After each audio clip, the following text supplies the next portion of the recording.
Deus possa abençoar a todos nós, a você, desculpa, a você que vai assistir esse vídeo no YouTube, que Deus te abençoe, que Deus possa te esclarecer sobre um tema tão importante. O título da lição de hoje, o título do tema, a temática que nós vamos pensar um pouco e constatar na Bíblia hoje é problemas doutrinários na igreja primitiva. Então, a gente vai ver problemas doutrinários na igreja primitiva. E qual a igreja, né, que vai ser a fonte para que nós possamos perceber esses problemas doutrinários? A igreja de Corinto. A igreja de Corinto, meus amados, ela é a igreja que, durante a sua história, ela sofreu muito. Ela sofreu com divisão, ela sofreu com tolerância de pecado, ela sofreu com problemas doutrinários. Então, ela sofreu muito essas questões relacionadas a uma interpretação equivocada de alguns temas na Bíblia. O apóstolo Paulo, ele teve que, por várias oportunidades, o apóstolo Paulo teve que reorientar a igreja de Corinto sobre alguns problemas. O capítulo 15, ele vai abordar dois temas importantíssimos, tá, queridos? Dois temas importantíssimos. O capítulo 15, ele é ali no seu final, indo para o seu final, ele é escatológico. Então, Paulo vai introduzir alguns elementos escatológicos já. Vamos falar sobre a segunda vinda de Cristo. Mas o assunto principal do capítulo 15, é isso que é importante a gente entender, meus queridos, para a gente poder interpretar o capítulo 15 de forma correta. Tá bom? O assunto principal do capítulo 15 é a ressurreição, a doutrina da ressurreição. Paulo vai abordar a importância da doutrina da ressurreição com a igreja de Corinto. Por quê? Porque a igreja de Corinto, ela estava tendo problemas. Por quê? Porque pessoas dentro da igreja não estavam acreditando, não estavam aceitando a doutrina da ressurreição. Ou seja, tinham pessoas dentro da igreja que não estavam aceitando a doutrina da ressurreição, que é uma das bases do cristianismo, né? A doutrina da ressurreição, meus amados, ela precisa ser bem compreendida pelo crente, porque ela é a base, é uma das bases da nossa doutrina e da nossa fé. Nós cremos, nós caminhamos, nós construímos a nossa estrada cristã, a nossa vida cristã, baseada na esperança da ressurreição. Nós caminhamos na direção, impulsionados, motivados, pela certeza que um dia ressuscitaremos como Cristo um dia ressuscitou. Então, por isso que o apóstolo Paulo, no capítulo 15... Desculpa, que a garganta hoje está ruim. No capítulo 15, ele vai abordar essa questão muito importante. Então, vamos lá? 1 Coríntios, capítulo 15. Abra sua Bíblia aí em 1 Coríntios, capítulo 15. Você aí do YouTube. 1 Coríntios, capítulo 15. Paulo diz assim: irmãos, quero lembrar-lhes o evangelho que lhes preguei, o qual vocês receberam e no qual estão firmes. Por meio deste evangelho, vocês são salvos, desde que se apeguem firmemente à palavra que lhes preguei. Caso contrário, vocês têm crido em vão. Então perceba que Paulo, já nesses 2 primeiros versículos, Paulo ele procura falar com a igreja, meus amados, da importância de se voltar para o evangelho conforme está escrito na Bíblia, conforme está escrito na palavra. Então ele vai dizer, olha, é por este evangelho, é pelo entendimento deste evangelho que vocês são salvos, desde que, né, vocês se apeguem firmemente o quê? A palavra. Então, o que está acontecendo hoje? Hoje, as pessoas estão se desviando, estão se distanciando daquilo que está escrito na palavra. Alguns, intencionalmente, por motivos escusos e particulares. Outros, por ignorância da palavra. Eu vou dizer, eu vou ser ousado aqui nessa afirmação, mas eu vou ousar a dizer, meus amados, que muito mais de 50% do público evangélico no âmbito brasileiro, no âmbito Brasil, desconhecem a palavra. O crente comum, ele não pode, quando eu digo crente comum, tá, queridos? É o crente que está todo dia na igreja, é o crente leigo, vamos dizer assim, que não é pastor, que não fez seminário, apesar que eu já disse que seminário não dá credencial de conhecimento bíblico para ninguém. Credencial de conhecimento bíblico a gente consegue dia a dia, eu e você estudando a palavra de Deus, né? Mas a maioria dos cristãos não conhece a Bíblia, são totalmente ignorantes em relação à palavra de Deus. E é o que Paulo está falando. Olha, irmãos, quero lembrar-lhes o evangelho que lhes preguei, o qual vocês receberam e no qual estão firmes. E aí ele vai dizer, olha, por meio deste evangelho é que vocês são salvos. Mas que evangelho que vai levar a pessoa à salvação? Ao evangelho da Bíblia, meu irmão.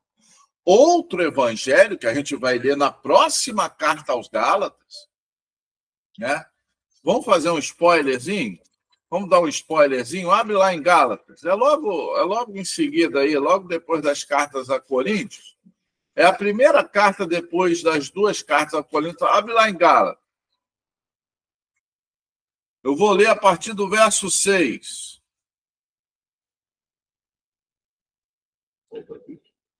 Capítulo 1, a partir do verso 6. Gálatas, capítulo 1, a partir do verso 6. Paulo vai dizer assim aos Gálatas: admiro-me de que vocês estejam abandonando tão rapidamente aquele que os chamou pela graça de Cristo para seguirem outro evangelho. Que na realidade não é outro. O que ocorre é que algumas pessoas os estão perturbando, querendo perverter o evangelho de Cristo.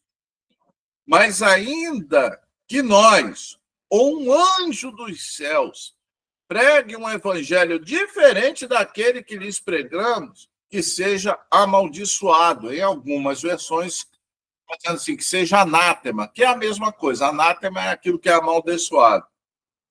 Como já dissemos, agora repito, se alguém lhes anuncia um evangelho diferente daquele que já recebeu, que seja amaldiçoado. Ok, meus irmãos? Até aí. Então, perceba que Paulo, não somente a igreja de Corinto, é importante a gente entender isso, mas qual é a preocupação de Paulo? É que as igrejas, elas orbitem, elas entendam que só há um evangelho de Cristo. O evangelho que está revelado na palavra de Deus.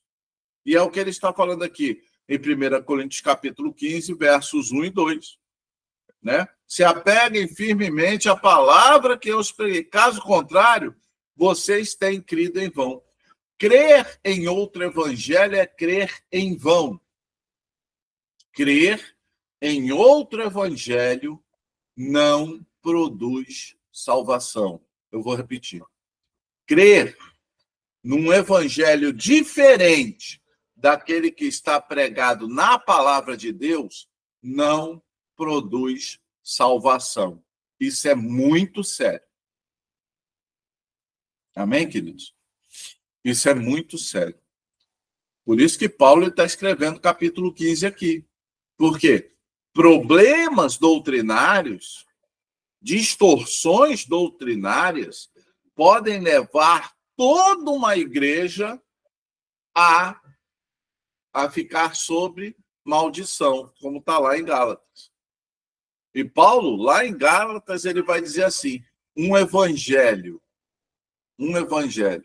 diferente do evangelho que está na Bíblia pode fazer as pessoas decaírem da graça, ou seja, deixarem de ser salvas.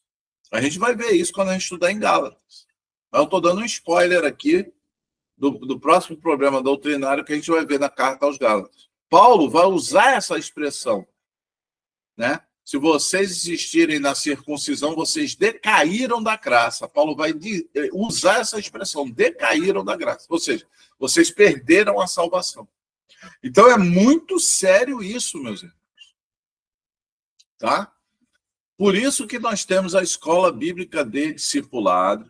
Por isso que a gente insiste, mesmo que as pessoas não deem tanta importância à escola bíblica de discipulado.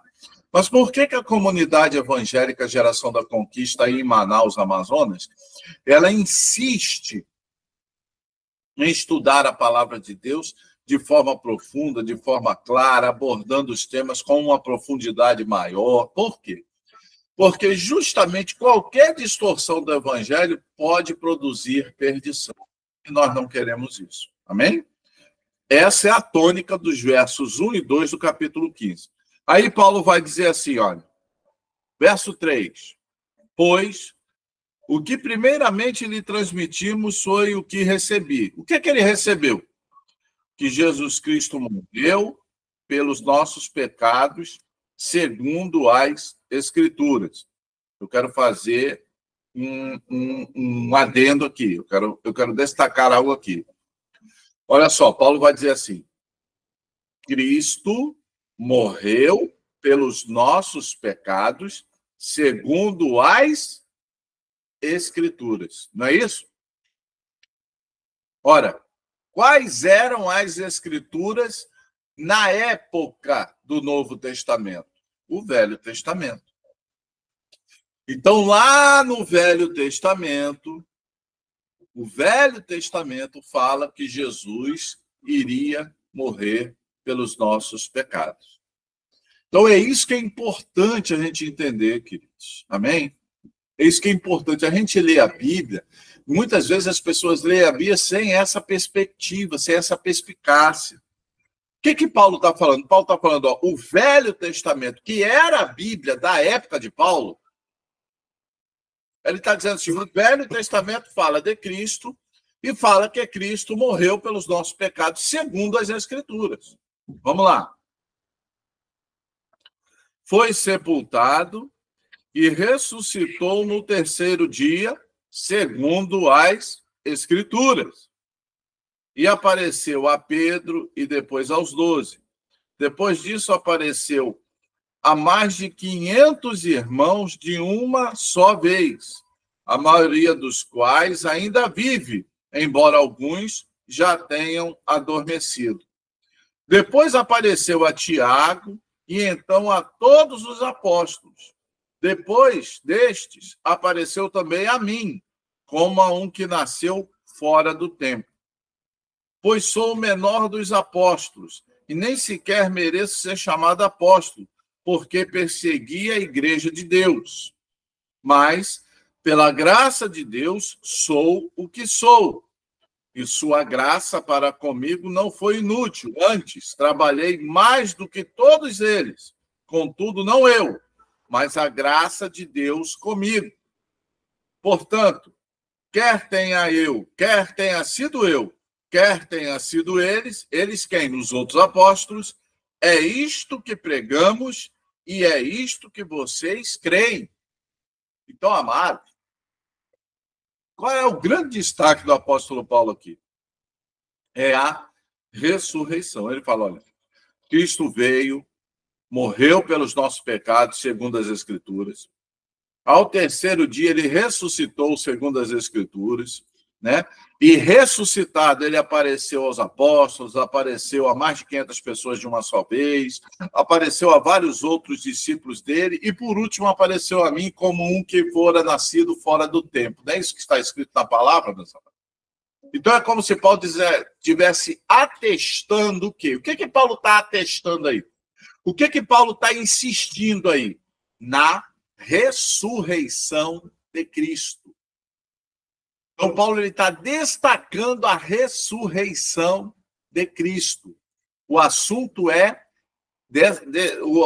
o assunto inicial do capítulo 15 é o quê? A doutrina da ressurreição. Amém? Vamos continuar? Ele vai dizer aí. Vamos lá, 1 Coríntios capítulo 15, verso 12. Ora, se está sendo pregado que Cristo ressuscitou dentre os mortos, como alguns de vocês estão dizendo que não existe ressurreição dos mortos? Opa! Identificamos aí no verso 12 o problema doutrinário da igreja de Corinto. Qual era o problema doutrinário? E um problema terrível.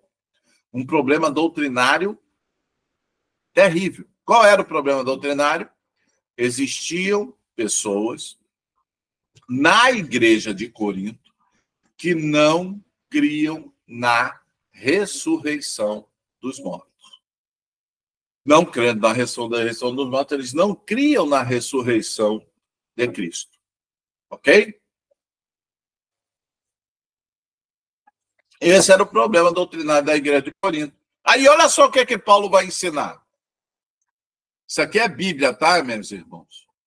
É assim que a comunidade evangélica Geração da Conquista em Manaus, Amazonas, estuda a Bíblia. Lendo a Bíblia. E vendo o que a Bíblia está falando. Vamos ver o que a Bíblia fala? Paulo, no 13, Paulo vai dizer assim, ó. Se não há ressurreição dos mortos, nem Cristo ressuscitou. Aqui ele está usando a lógica aristotélica, né? A dialética, né? Aqui, ora, se não há ressurreição dos mortos, nem Cristo ressuscitou. Isso é lógico. E se Cristo não ressuscitou, é inútil a nossa pregação. Por quê? Porque a pregação do Evangelho é baseada na ressurreição de todos os crentes na segunda vinda de Cristo. Na segunda vinda de Cristo, todos nós seremos ressuscitados com os corpos transformados para vivermos eternamente com Jesus nos céus. Se não existe ressurreição, esta pregação é inútil. Né? É o que Paulo fala aí, ó. É inútil a nossa pregação, como também é inútil a fé que vocês têm. Ok? Então perceba, amados, que não crer na ressurreição dos mortos joga a fé na inutilidade. Vou repetir. Você pode escrever isso aí nas suas redes sociais, YouTube, Instagram, sei lá, X. Coloque lá. Não crer na ressurreição de Cristo implica em ter uma fé inútil. Se você não crê que Cristo ressuscitou, é inútil a sua fé. Então, gente, olha só a importância que Paulo dá para a doutrina da ressurreição. Então, é importante, queridos, nós entendermos isso, amém? É importante nós entrarmos, nós nos aprofundarmos dentro desta realidade. A fé cristã, ela é baseada, né, na ressurreição de Cristo. Cristo morreu pelos nossos pecados, segundo as Escrituras, como está escrito na Bíblia aqui. Quando ele morre pelos nossos pecados, ele satisfaz a justiça de Deus. Mas o que é que garante a nossa vitória? A vitória que Cristo teve sobre a morte. Ou seja, quando ele ressuscita, ele projeta para o futuro uma realidade que, em primeiro lugar, é de Jesus Cristo, porque ele ressuscitou. Mas ele projeta para o futuro a nossa realidade. Quando ele vier, nós também seremos ressuscitados, teremos o corpo habilitado a viver na eternidade e assim viveremos com ele nos céus. Se nós não crermos nisso, não adianta, a Bíblia não tem utilidade nenhuma para você, porque é disso que a Bíblia fala. Amém? É disso que a Bíblia fala. Vamos continuar? Eu parei no verso 15, não é isso? Vamos ler o verso 15 agora. Mais que isso, seremos considerados falsas testemunhas de Deus, pois contra ele testemunhamos que ressuscitou a Cristo dentre os mortos. Mas se de fato os mortos não se ressuscitam, ele também não ressuscitou a Cristo. Pois se os mortos não ressuscitam, nem mesmo Cristo ressuscitou. E se Cristo não ressuscitou, inútil é a fé que vocês têm. E ainda estão em seus pecados. Neste caso, também os que dormiram em Cristo, ou seja, também os que morreram em Cristo, estão perdidos. Se é somente para esta vida que temos a esperança em Cristo, somos, de todos os homens, os mais dignos de compaixão. Em outras versões está escrito assim: se esperamos por Cristo somente nesta vida, somos os mais miseráveis de todos os homens. O que é que Paulo está querendo falar com isso, meus amados? Que a essência do cristianismo não é esta vida. Que a realidade final da fé cristã não é esta vida, é a vida na eternidade. Agora, se você enxerga a sua vida espiritual somente nesta vida, de todos os homens você é o mais miserável. Você, de todos os homens, você é o que tem mais digno de pena, mais digno de compaixão. Porque coitado de você. Né? Se você pensa assim, se esse é o seu pensamento, você é digno de pena. Por quê?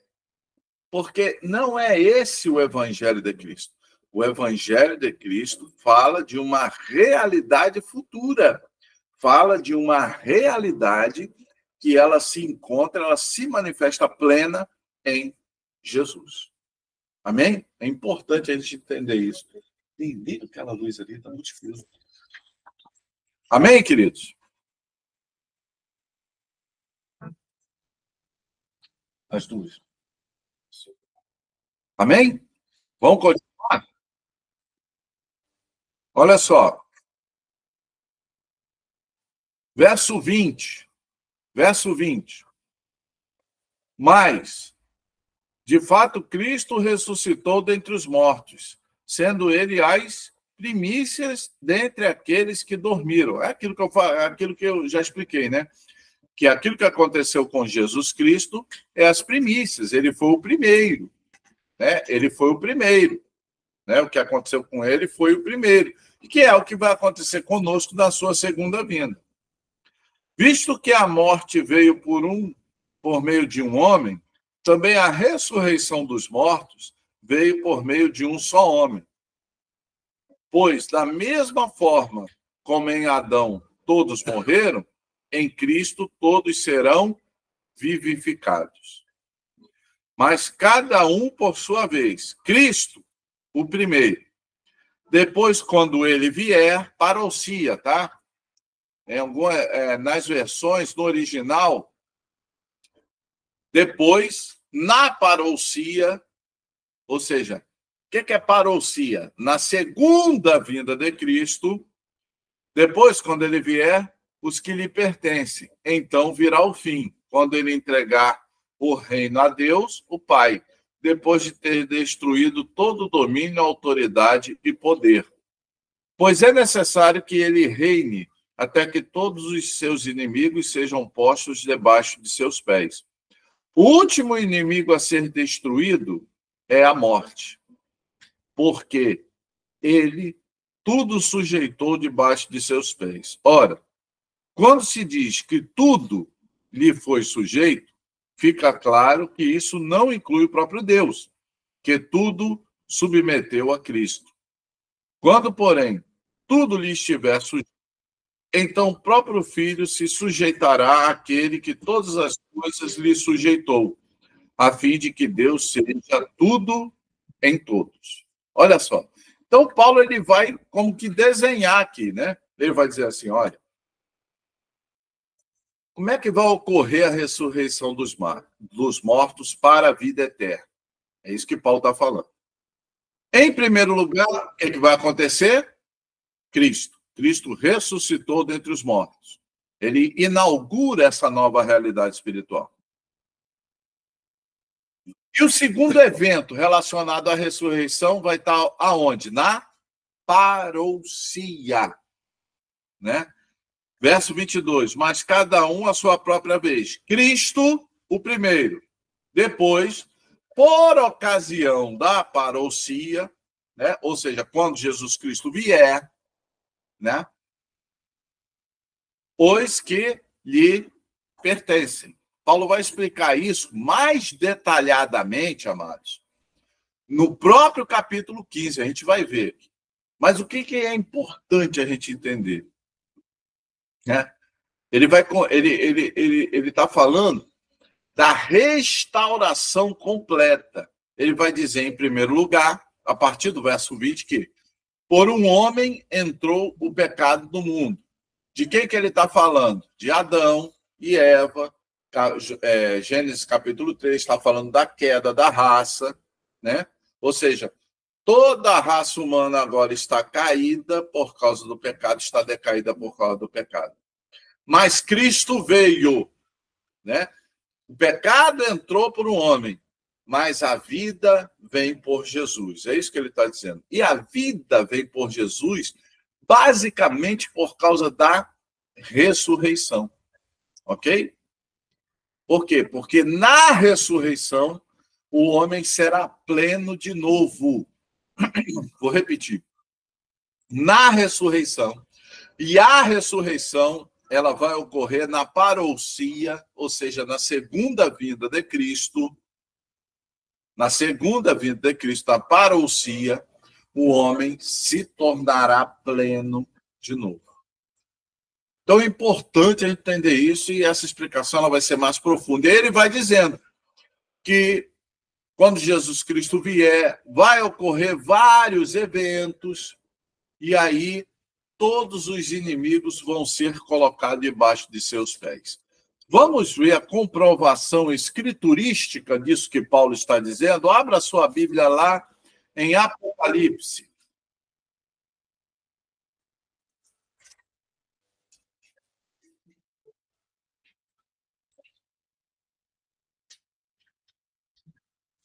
Abre aí a Bíblia em Apocalipse. Nós vamos ler o capítulo 20, a partir do verso 11. Apocalipse 20, a partir do verso 11.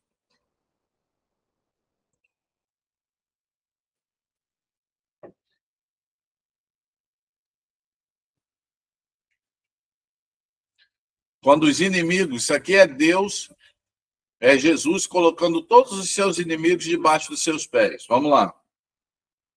Depois, vi um grande trono branco e aquele que nele estava sentado. A terra, o céu fugiram da sua presença e não se encontrou lugar para eles. Vi também os mortos, grandes e pequenos, em pé diante do trono. Os livros foram abertos. Outro livro foi aberto, o livro da vida. Os mortos foram julgados de acordo com o que tinham feito, segundo o que estava escrito, registrado nos livros. O mar entregou os seus mortos que nele havia, e a morte e o inferno entregaram os mortos que nele havia. E cada um foi julgado de acordo com o que tinha feito. Então, a morte e o Hades foram lançados no lago de fogo. O lago de fogo é a segunda morte. Aqueles cujos nomes não foram encontrados no livro da vida foram lançados no lago de fogo.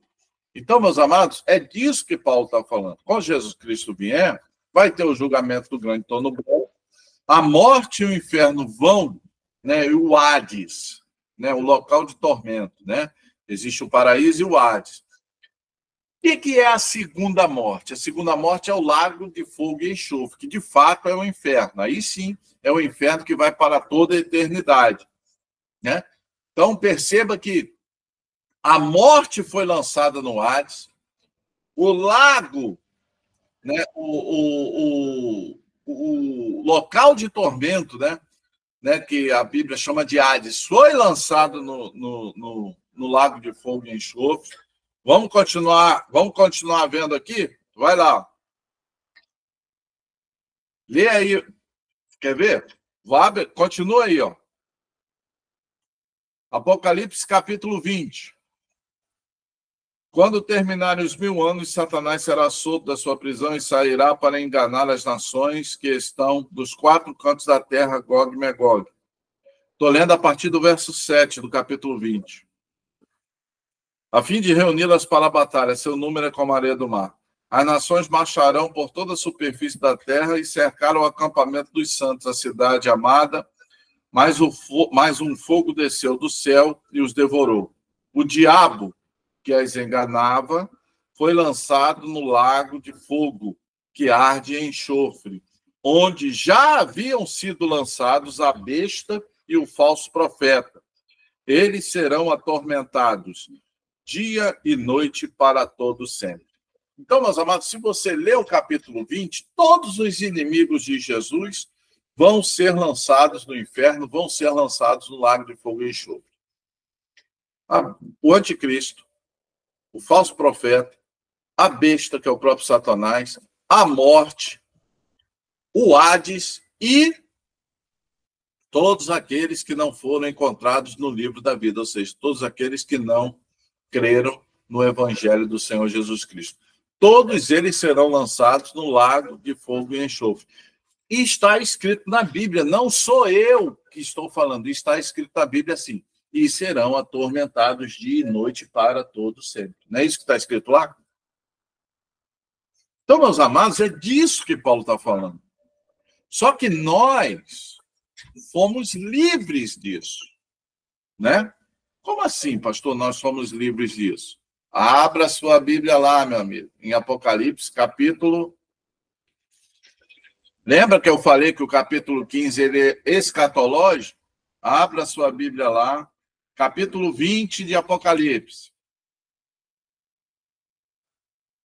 Vi descer dos céus um anjo que trazia na mão a chave do abismo e uma grande corrente. Ele prendeu o dragão, a antiga serpente, que é o diabo, Satanás, e o acorrentou por 1000 anos. Lançou-os no abismo, fechou-o e pôs um selo sobre ele, para, assim, impedi-lo de enganar as nações, até que terminem os 1000 anos. Depois disso, é necessário que ele seja solto por um pouco de tempo. Vi tronos em que se assentavam aqueles em que havia sido dada a autoridade para julgar. Vi as almas dos que foram decapitados por causa do testemunho de Jesus e da palavra de Deus. Eles não tinham adorado a besta e a sua imagem, e não tinham recebido a sua marca na testa e nas mãos. Eles ressuscitaram e reinaram com Cristo durante 1000 anos. O restante dos mortos não voltou a viver, até que se completasse os 1000 anos. Esta é a primeira ressurreição. Felizes e santos os que participam da primeira ressurreição. A segunda morte, que é o lago de fogo e enxofre, não tem poder sobre eles. Serão sacerdotes de Deus e de Cristo, e reinarão com ele durante 1000 anos. Então, nós, eu e você, estaremos nessa primeira ressurreição. Amém, queridos? Eu e você que está aí na comunidade, nós estaremos nesta primeira ressurreição. Reinaremos com Cristo durante 1000 anos. A segunda morte, que é o inferno, não tem poder sobre a gente. Por quê? Os demais mortos, ou seja, aqueles que não ressuscitaram na primeira ressurreição, que é da vinda de Jesus Cristo, que Jesus Cristo vem no capítulo 19. É isso que é importante, meus amados. Jesus vem no capítulo 19. Quando Jesus Cristo vem, ele derrota o anticristo e o falso profeta e lança os dois já no lago de fogo e enxofre. E faz a primeira ressurreição. A primeira ressurreição é a ressurreição dos crentes. Amém? E aí Paulo, a gente vai voltar lá para 1 Coríntios capítulo 15, Paulo vai explicar detalhadamente esta primeira ressurreição, como ela se processará. Mas é importante você entender isso. Jesus Cristo vem no capítulo 19 de Apocalipse, derrota o anticristo e o falso profeta. Ato contínuo tem a ressurreição dos santos com os corpos transformados, né? Todo santo vai ressuscitar na primeira ressurreição, ok? Então a gente ressuscita na primeira ressurreição e reina com Jesus durante 1000 anos. Perceba que esses que ressuscitaram vieram da onde? Da grande tribulação. Não é isso que diz a Bíblia? Vieram da grande tribulação. Aí alguém vai dizer assim, pastor, mas esses aí não são judeus? Que tem muita gente que acha que é só os judeus que vão participar desse capítulo 20. Vamos ver se é só os judeus mesmo? Abre a sua Bíblia aí, meu irmão. Por isso que eu gosto da Bíblia. A Bíblia tem resposta para tudo. O livro maravilhoso, o livro tremendo é a Bíblia. Apocalipse capítulo 7. Apocalipse capítulo 7.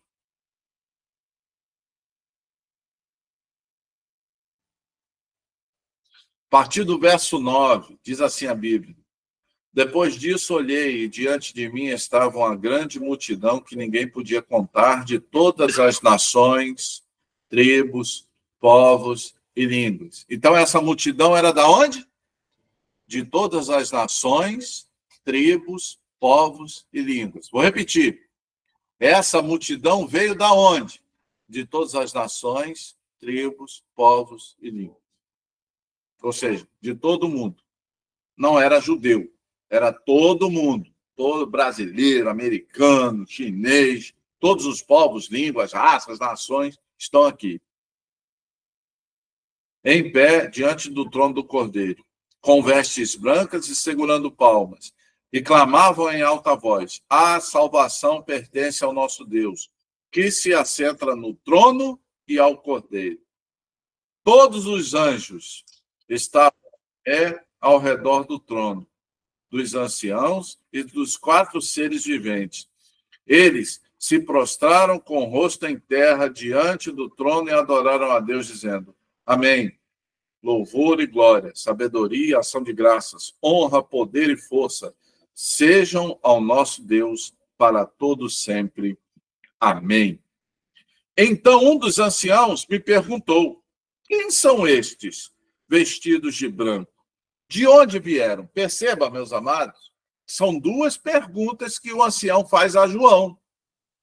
Primeiro, quem são estes vestidos de branco? De onde vieram? Sabemos que esses que são vestidos de branco, a origem deles é todas as nações, línguas, povos, raças e nações. Não é isso que a gente leu? Não é isso que a gente leu lá no verso 9? Só que João olha para o ancião e diz, respondi, Senhor, tu sabes. Só que aí ele respondeu, e ele disse, estes são os que vieram da onde? Da grande tribulação. E lavaram suas vestes e as alvejaram no sangue do Cordeiro. Por isso eles estão diante do trono de Deus e o servem dia e noite em seu santuário. e aquele que está sentado no todo estenderá sobre eles o seu tabernáculo. Nunca mais terão fome, nunca mais terão sede, nem o sol os afligirá, aleluia, nem qualquer calor abrasador, pois o cordeiro que está no centro do trono será o seu pastor.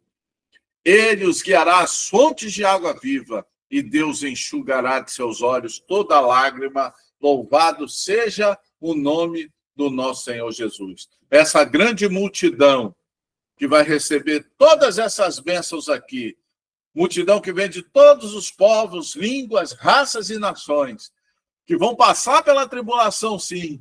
Alguns passarão pela tribulação, mas vencerão junto com o Cordeiro. Sabe quem são? É você aí na comunidade evangélica Geração da Conquista. É você que está assistindo esse vídeo do YouTube. Você que entregou a sua vida para Jesus. Você vai vencer, vai ressuscitar com o corpo transformado e vai viver a eternidade com Deus. E nunca mais. Choro, nunca mais. É o que diz a palavra, não sou eu, meus irmãos. Amém? Amém? Expliquei direitinho? Expliquei não, né, irmãos? A Bíblia explicou. Só falta desenhar. Porque em Apocalipse capítulo 7, esses são os que vieram da grande tribulação. E Apocalipse capítulo 20 está dizendo que quem é que vai ressuscitar? A primeira ressurreição, que é a ressurreição aqueles que vieram da tribulação. Ora, então esses do capítulo 7 são os mesmos do capítulo 20. Amém, queridos? A gente precisa entender a Bíblia, queridos. A gente precisa entender a Bíblia. Leia a Bíblia com atenção. Amém? Vamos continuar? Volta lá para 1 Coríntios capítulo 15. Meus irmãos, é maravilhoso estudarmos aqui no canal da Comunidade Evangélica Geração da Conquista. Sabe por quê? Porque é Bíblia direto, meu irmão. Aqui é Bíblia direto. Você não para de estudar a Bíblia. Vamos lá? Vamos a partir do verso 29, que a gente leu já até o verso 28. 1 Coríntios capítulo 15, a partir do verso 29. Se não há ressurreição, que farão aqueles que se batizam pelos mortos? Se absolutamente os mortos não ressuscitam, por que se batizam por eles? Parar aqui, meus irmãos, tem muita gente que faz confusão aqui. Paulo, ele vai falar de uma prática doutrinária que era feita na igreja lá de Corinto, errada, né? Que é o tal do batismo vicário. O que significa batismo vicário? A pessoa, por considerar o batismo indispensável para a salvação, o que algumas seitas e algumas pessoas, inclusive da igreja de Corinto, estavam fazendo? Estavam se batizando pelos mortos, né? E essa doutrina é chamada doutrina do batismo vicário. Ora, por que as pessoas se batizavam pelos mortos? Porque as pessoas acreditavam, e muitas igrejas hoje ainda acreditam, a Igreja Católica é um exemplo disso, que a pessoa precisa ser batizada para ser salvo. Ou seja, o batismo é indispensável para a salvação. Isso, meus irmãos, não é o ensino da palavra de Deus. Quer ver? Vou só dar um exemplo. Olha só.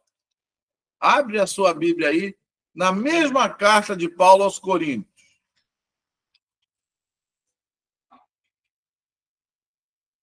Vai lá para o capítulo 1.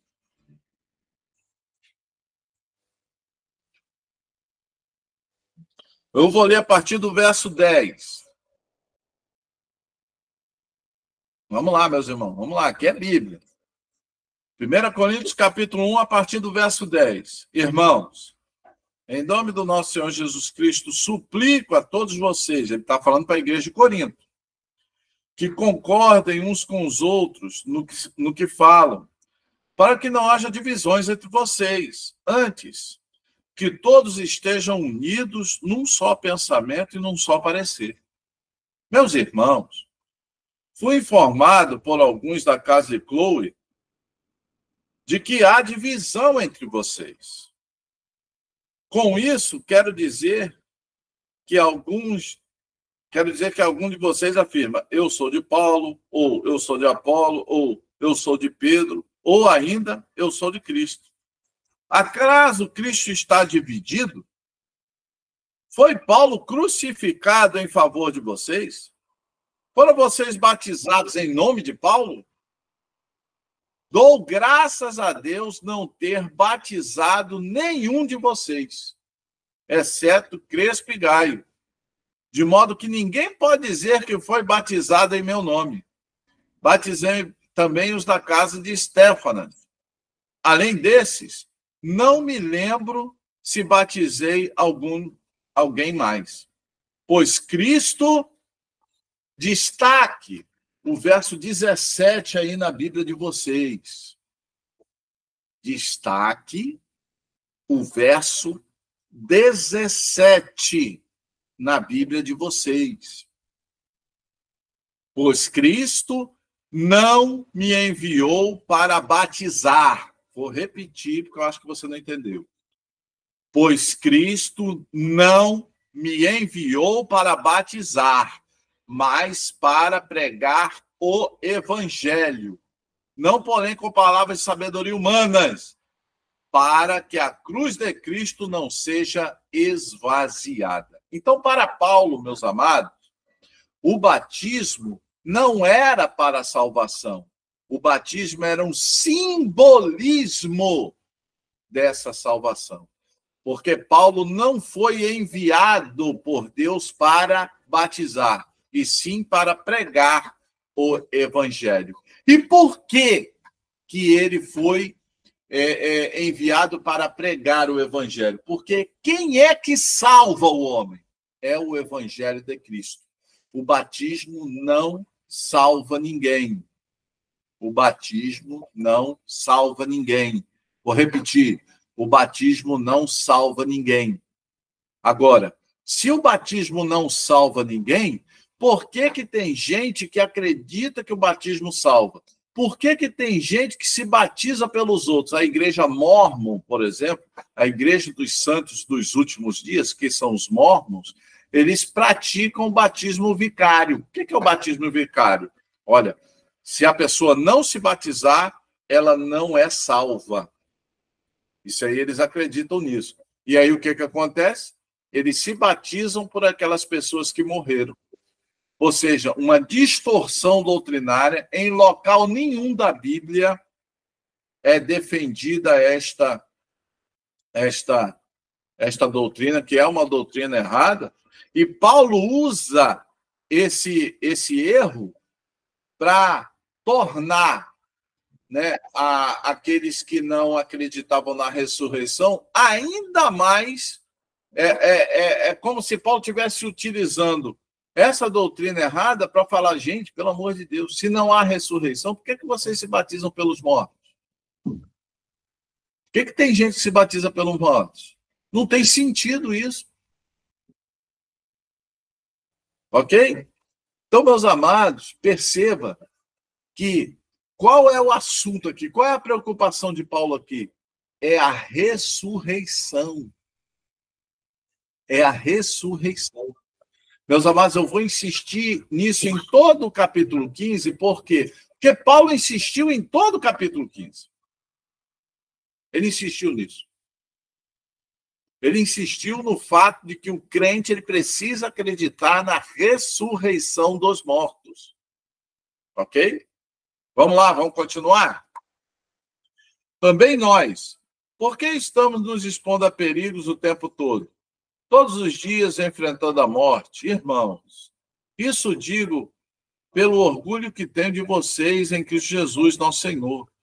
Se foi por meras razões humanas que lutei com feras em Éfeso, que ganhei com isso? Se os mortos não ressuscitam, comamos e bebamos, porque amanhã morreremos. Interessante, né, amados? É o que Paulo fala aqui. Gente, isso aqui é um ensino tremendo. Paulo fala assim, gente, olha só. Se nós não acreditamos na ressurreição, na doutrina, e a doutrina, ó, escuta, crente, a doutrina da ressurreição, ela não abrange somente a realidade do Filho de Deus, não. Todos irão ressuscitar. Ok? Vou repetir, hein? Todos irão ressuscitar. E eu vou usar a Bíblia. Abre lá. E agora eu vou te desafiar ainda mais. Abre lá no Velho Testamento. Para você entender que é uma doutrina que já era pregada desde os tempos do Velho Testamento. Abre lá no Velho Testamento, capítulo 12.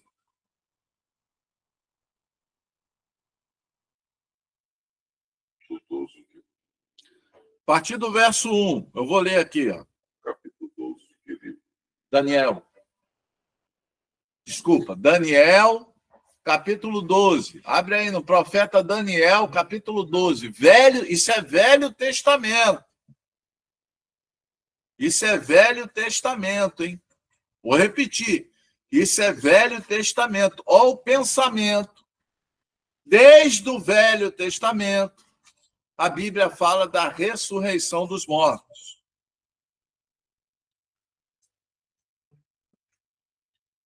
Vou ler o verso 2. Multidões que dormem no pó da terra acordarão, uns para a vida eterna, outros para a vergonha e o desprezo eterno. Opa!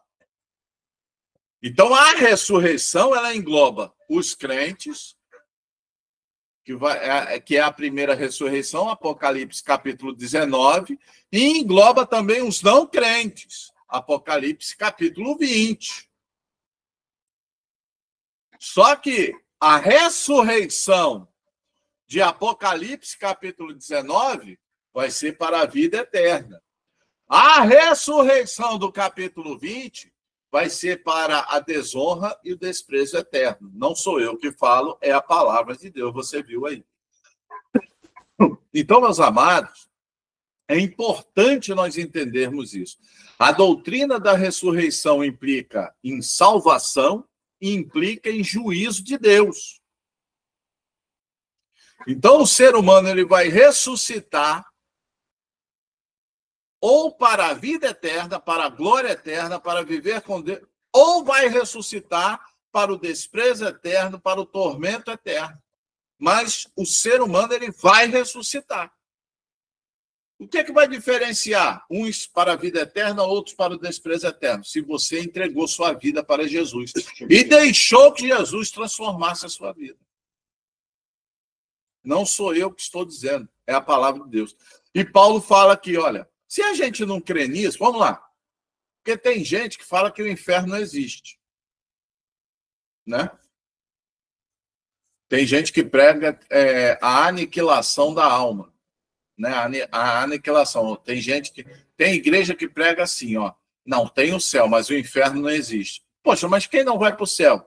Vai ser destruído, vai ser exterminado. É o extermínio, né? A aniquilação vai ser aniquilado, vai deixar de existir. Ora, se for assim, Paulo está dizendo aí. Se os mortos não ressuscitam, ou seja, se a gente não ressuscita, seja para a glória eterna, seja para a desonra eterna, se não há céu e se não há juízo, ou se há céu e não há juízo, comamos e bebamos, porque amanhã a gente vai morrer mesmo. O que é que importa?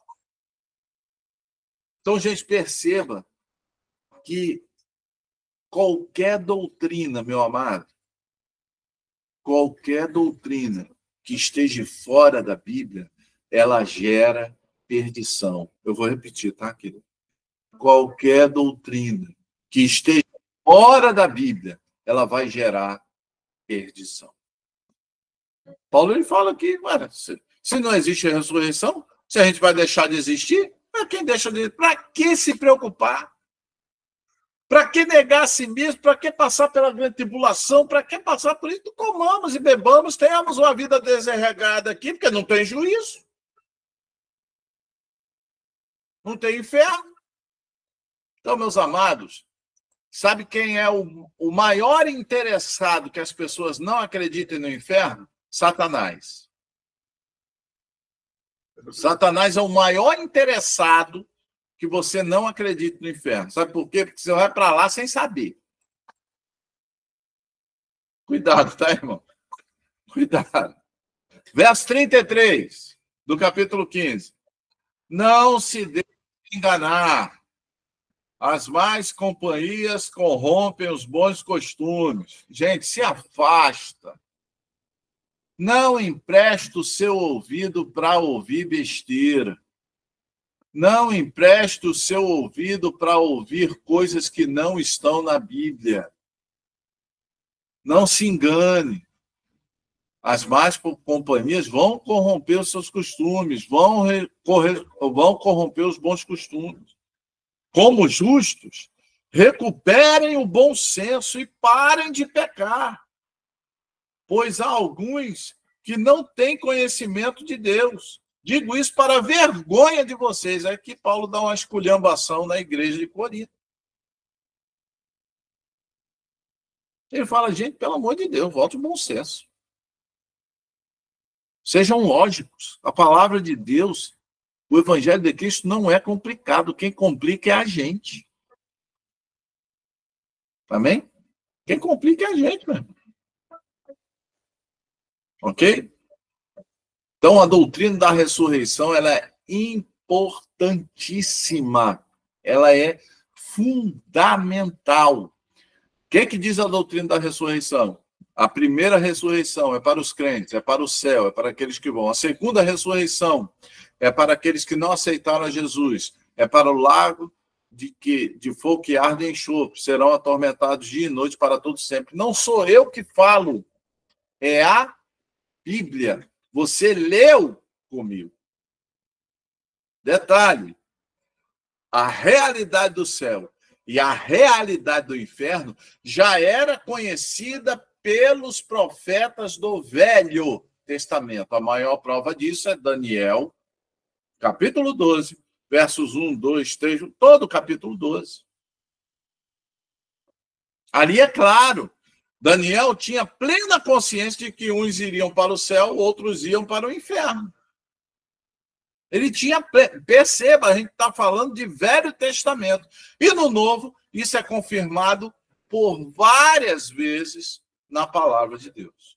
Amém? Vamos lá? E aí, Paulo, olha só como é que a Bíblia ela é uma gradação. Olha só como é que Paulo ele vai aprofundando. Ele vai aprofundando os argumentos. Rapaz, é só você ler a Bíblia com atenção. Veja que Paulo, ele está usando 1 Coríntios, capítulo 15, desde o verso 1 até o verso 34, para mostrar que existe ressurreição. Agora, a partir do verso 35, Paulo vai detalhar a ressurreição daqueles que irão para o céu. Amém? Ele vai detalhar. Olha só, é só você prestar atenção. Perceba que agora Paulo ele vai iniciar um outro assunto. Ele vai iniciar, o verso 35, Paulo inicia a argumentação dele partindo do pressuposto que você crê na ressurreição.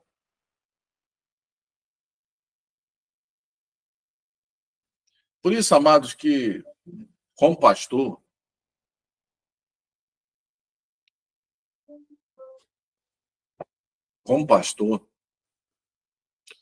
pastor não é para ficar fazendo firula no púlpito.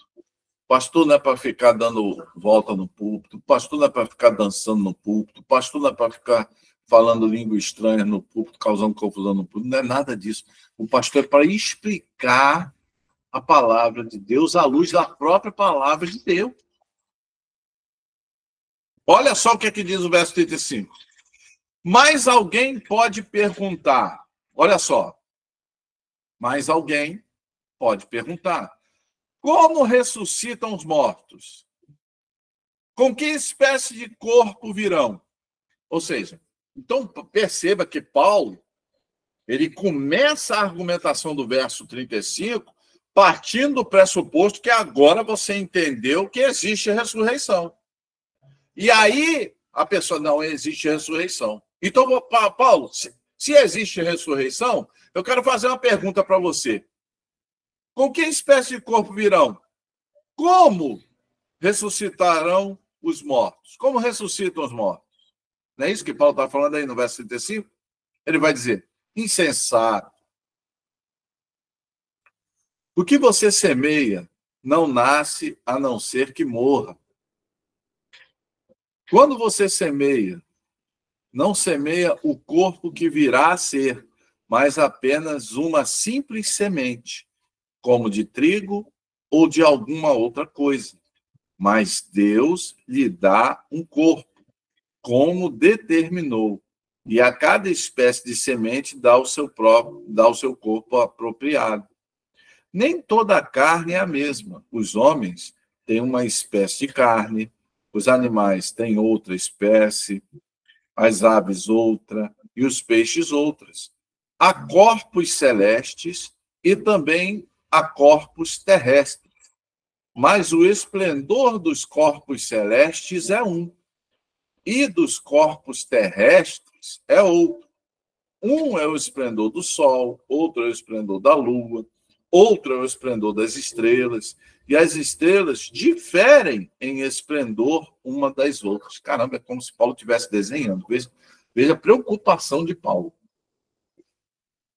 Assim será com a ressurreição dos mortos. O corpo que é semeado é perecível e ressuscita imperecível. É semeado em desonra e ressuscita em glória. É semeado em fraqueza e ressuscita em poder. É semeado um corpo natural e ressuscita um corpo espiritual. Caramba, cara, Paulo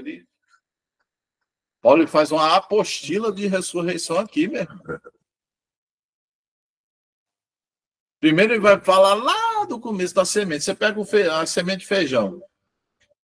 Você plantou, ali é o feijão, né? Ali, semente de feijão.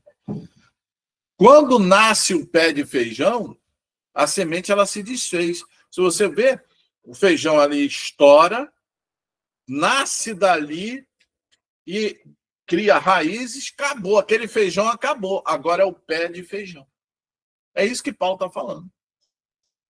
Da mesma forma é o nosso corpo. Esse corpo aqui, ó, ele está marcado pelo pecado, ele está marcado pela temporalidade, ele está marcado pela deficiência, ele está marcado pelas doenças, ele está marcado por estar preso ao tempo, ou seja, ele está envelhecendo, ele está perdendo as forças, não é isso? É o que Paulo fala. O corpo é semeado perecível, mas ressuscita imperecível. É semeado em desonra e ressuscita em glória. É semeado em fraqueza e ressuscita em poder. É semeado um corpo, esse aqui é o corpo natural, só que você, crente, escuta, crente, é semeado um corpo natural, mas você vai ressuscitar com um corpo espiritual, um corpo semeado imperecível, em glória e em poder. Não sou eu que falo, é a palavra de Deus. Então, isso tem que te motivar, meu irmão. Isso tem que te motivar a acreditar em Jesus. Além do que Jesus é, além do que Deus é, aquilo que eu vou receber dele me motiva, meu irmão. Eu vou ressuscitar com um corpo espiritual em glória, imperecível, em poder. Deus me garante isso. Se há um corpo natural, há também um corpo espiritual. Verso 45. Assim está escrito: o primeiro homem, Adão, tornou-se um ser vivente. O último Adão, espírito vivificante. Perceba que Jesus é chamado de o último Adão, porque só Jesus pode nos capacitar, só por Jesus nós somos capacitados a receber este corpo de glória. Amém? Vamos continuar? Não foi o espiritual que veio antes, mas o natural, depois dele o espiritual. O primeiro homem era do pó da terra, o segundo homem é dos céus. Os que são da terra são semelhantes ao homem terreno, os que são dos céus ao homem celestial. Assim como tivemos a imagem do homem terreno, teremos também a imagem do homem celestial.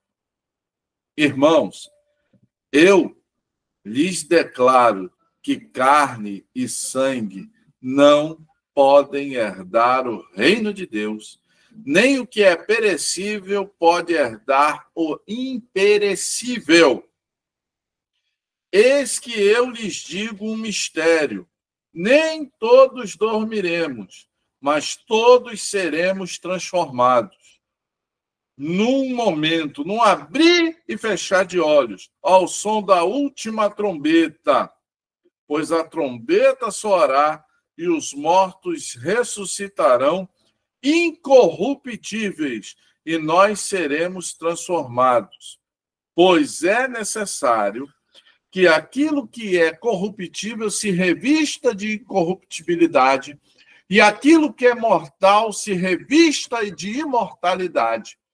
Quando, porém, o que é corruptível se revestir de incorruptibilidade, e o que é mortal de imortalidade, então se cumprirá a palavra que está escrito: a morte foi destruída pela vitória. Onde está a morte, a sua vitória? Onde está a morte, o seu agrilhão? O agrilhão da morte é o pecado, e a força do pecado é a lei. Mas graças a Deus que nos dá a vitória por meio de nosso Senhor Jesus Cristo. Amém, queridos? Amém? Então, meus amados, nós seremos revestidos. Mas, pastor, quem estiver vivo na época que Jesus Cristo vier, Paulo está explicando aí, vai ser transformado no abrir e fechar de olhos. Primeiro, vai ressuscitar quem? Quem tiver morto. Depois nós, os que tivermos vivos, seremos transformados. E aí seremos habilitados a reinar com Jesus, a viver com Jesus, né? A eternidade com Deus. Creia nisso, amado. Creia nisso, porque pessoas não creem nisso. Creia nisso, Jesus está reservando isso para mim e para você, né? E aí, quando isso acontecer, a morte será destruída pela vitória. Ou seja, quando a ressurreição, né? Quando todo o processo de ressurreição for concluído, a morte será lançada onde? No lago de fogo e enxofre. Não é isso que você leu comigo? Vai ter a primeira ressurreição, que é a nossa. Satanás será solto. Olha só, vai ter a primeira ressurreição. Capítulo 19, tá? Começando lá por capítulo 19. Vamos lá. Jesus Cristo vai vir, vai derrotar o anticristo e o falso profeta, vai lançar no lago de fogo e enxofre. Capítulo 20, vai ter a primeira ressurreição. Satanás será preso e nós reinaremos com Cristo nos céus. Satanás será solto, né? Mas será destruído e vai ser estabelecido o julgamento do trono branco. E aí, no julgamento do trono branco, aqueles que não aceitaram Jesus vão ressuscitar. Quando aqueles que não aceitaram Jesus vão ressuscitar, aí o que vai acontecer? A morte vai ser lançada no lago de fogo e enxofre. Você leu isso comigo. Apocalipse, capítulo 20. Confira lá. A morte vai ser lançada no lago de fogo e enxofre. O Hades vai ser lançado no lago de fogo e enxofre. E todos aqueles cujos nomes não foram encontrados no livro da vida vão ser lançados no lago de fogo e enxofre, onde já estará Satanás, onde já estará o falso profeta e onde estará o anticristo. E todos serão atormentados dia e noite para todo sempre. Amém. Não é assim que está escrito na palavra, amém? Então é nisso que você precisa crer. Sabe, a gente não pode... Acabou. Ah, pastor, é isso que vai acontecer? É isso, acabou. Não tem que ficar pintando um quadro diferente para você. A gente tem que ver o que está escrito na palavra de Deus. Amém, queridos? E isso deve motivar você. Por quê? Olha só o que Paulo fala no 58. Portanto, ou seja, por tudo aquilo que nós estudamos, por tudo aquilo que vai acontecer conosco, pelo fato de vamos ser ressuscitados, pelo fato de sermos transformados, pelo fato de vivermos uma realidade espiritual tremenda com Jesus, pelo fato de termos nosso corpo transformado, pelo fato de não termos mais doença, pelo fato de nós nunca mais chorarmos, como está escrito lá em Apocalipse, capítulo 7. Amém? Por tudo isso, meus amados irmãos, estou lendo o versículo 58. Portanto, meus amados irmãos, mantenham-se firmes e que nada os abale. Sejam sempre dedicados à obra do Senhor, pois vocês sabem que no Senhor o trabalho de vocês não é inútil. E por que não é inútil? Porque um dia nós vamos ressuscitar, teremos um corpo espiritual e viveremos com Jesus para todo sempre nos céus. Amém? Então, essa deve ser a nossa grande motivação para permanecermos firmes e trabalharmos na obra de Cristo. Você precisa, meu amado, entender isso.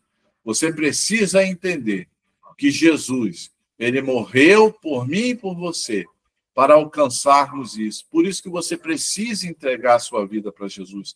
Abandone as coisas do mundo. Abandone a perspectiva do mundo. Abandone a perspectiva, meus amados, do pecado. Abandone as estruturas do mundo. Abandone as propostas do mundo. Isso não é para você. Para você está reservado o céu. Para você está reservada a ressurreição. Para você está reservado a glória, o poder e a honra daquilo que Deus vai lhe dar. Porque foi isso que a gente leu, querido. Amém?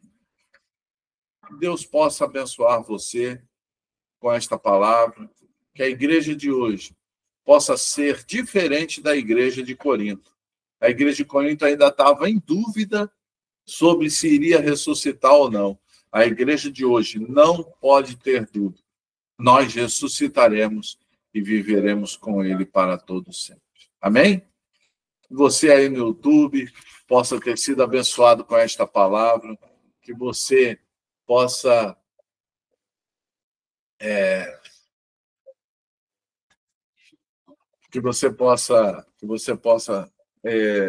viver esta realidade. Eu gostaria de fazer alguns agradecimentos aqui antes de encerrar a transmissão do YouTube. Quero agradecer a participação do meu amigo Andrade. Rapaz, o Andrade, cara, o Andrade. Olha. Valeu, Andrade. Minha filhota Martinha, lá em Manaus, também está participando. Minha mãe em Saquarema. Minha prima, né, lá do Espírito Santo, a Nilza Neto, do Espírito Santo, e a todos os outros que participaram da nossa aula bíblica. Eu gostaria de agradecer a todos vocês, né, que Deus possa abençoar vocês e que vocês possam